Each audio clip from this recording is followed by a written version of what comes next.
नी विवाद में मारपीट तक हो जाता है। यहाँ तक कि मामला ज़्यादा बिगड़ जाने पर हत्या मर्डर तक हो जाता है।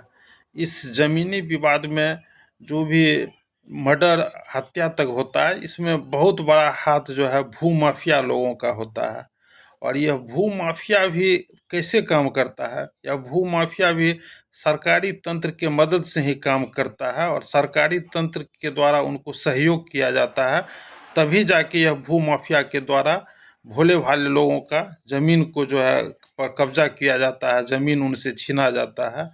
और इसलिए आप भू माफिया से भी बड़ा भू माफिया आप सरकारी तंत्र को कह सकते हैं, क्योंकि सरकारी तंत्र के सहयोग से ही भू माफिया काम करता है। इसलिए भू माफिया से ज़्यादा इस चीज़ के लिए दोषी जो है सरकारी तंत्र का जो भू माफिया है न, वो दोषी है। अभी हाल फिलहाल का ही एक मामला मुजफ्फरपुर का आया है, जहाँ पे है न सीओ के द्वारा, राजस्व कर्मियों के द्वारा एनएच के किनारे का 9 बीघा जमीन को रैयतों के नाम पे कर दिया गया है। एक बहुत बड़ा भूमि घोटाला पता चला है और यह भूमि घोटाला है न राजस्व कर्मी के द्वारा, अंचल कर्मी के द्वारा, अंचल कर्मी ही भू माफिया बन गए, उनके सहयोग से जो है अंजाम दिया गया है। इसलिए आप यदि भू माफिया को दोषी यदि ठहरा रहे, तो भू माफिया से ज़्यादा दोषी सरकारी तंत्र में जो बैठे हुए लोग हैं वो ज़्यादा दोषी है, क्योंकि भू माफिया भी उन्हीं के सहयोग से,